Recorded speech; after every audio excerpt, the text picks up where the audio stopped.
JoJo is a 5-year-old mystic who has just been expelled from her mountain monastery for a very specific reason. She ate them into bankruptcy. In 1 year, her appetite for 8 bowls of rice per sitting managed to consume the temple's entire reserve of wealth and offerings. This hunger is tied to her poverty curse, a supernatural bind that prevents her from ever holding on to personal money. To survive, she must head down the mountain and earn karmic merit by solving the problems of the living. Below the mountain, the Chin family controls a massive corporate empire. While they appear to be at the peak of success, their household is secretly unraveling under a series of unexplained illnesses, endless legal disasters, and targeted streaks of misfortune.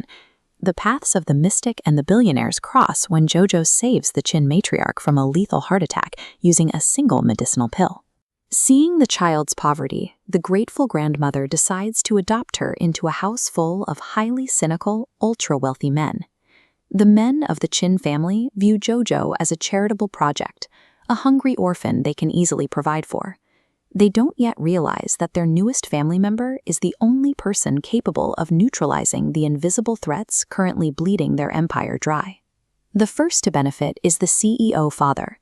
His business is currently collapsing under a streak of bad luck so precise and catastrophic that it has begun to dismantle his life's work in a matter of weeks. Through her spiritual sight, JoJo sees an invisible drain on the father's life force. This golden energy, his luck and capital, is being siphoned away.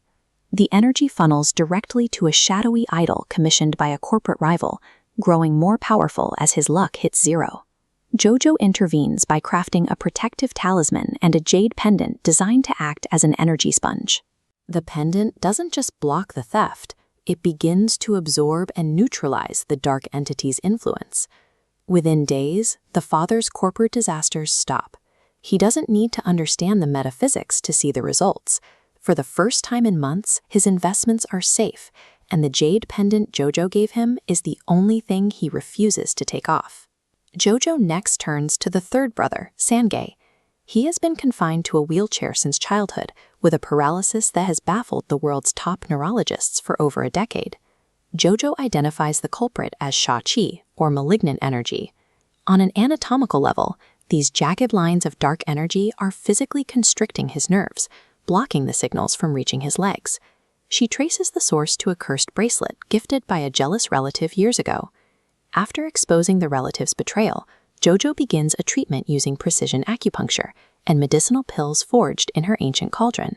She is treating the spiritual blockage that traditional Western medicine couldn't even see.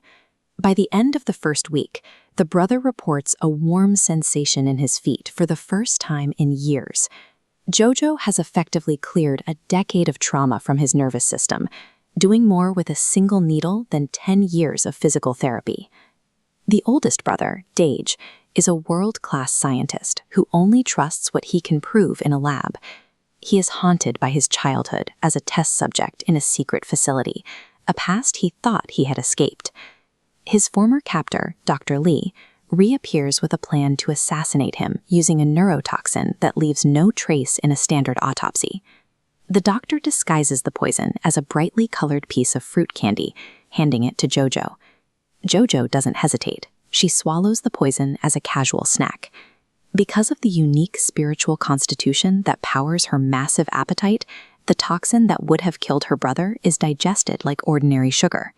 Watching his sister survive a dose that should have been fatal finally breaks the brother's rigid reliance on traditional physics. He realizes that JoJo doesn't just protect the family, she is an anomaly that his science cannot explain.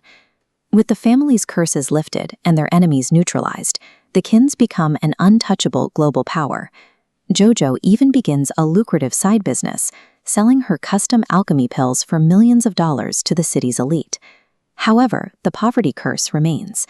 Despite earning millions and carrying a black gold credit card, JoJo's personal balance always resets. She is the most successful broke person in the country. Every dollar she earns is instantly converted into a stream of golden light.